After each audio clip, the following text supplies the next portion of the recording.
So my dock recently broke from the Nintendo Switch, and I didn't really want to spend a lot of money. So I saw this and I thought this would be also great for traveling, because I don't always wanted to bring this big dock with me. So I got this, and it says it works with the Switch perfectly.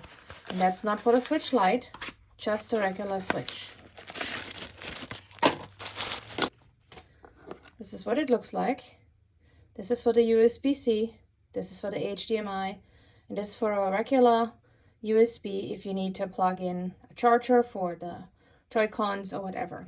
And this goes straight into your Switch. It is recommended, and I have read up on it, that you use your own power plug, the original from the Switch, and plug it into here. Because I know in past, people were worried that this one is gonna break the Switch. But if you use your original power connector you got from the Switch, from Nintendo, this will not break it, because this was the issue. It was that the third parties supplied a power for you, and it was usually more than 6 volt, and that's when the Switch was breaking. But if you use your original, you should be fine. So let's try out this one and see how this is gonna connect. So first off, you plug this in here. And then you plug the other things in here.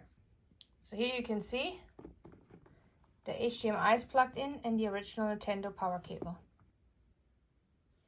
There we go. You don't need a dock. You can play with this little one, and it's easy to just throw into your traveling bag. Doesn't take a lot of space. Just don't forget to take your original power cable with you. Or get another one from Nintendo. But this one would also be great if you had like a second TV in a different room and you just needed to have somewhere where you can plug in a Switch. So this is a really great idea. I really like it. I'm happy that I can just take it with me wherever I go without having to think about it. So if you're looking for a second option or just a travel option, I would highly recommend this one.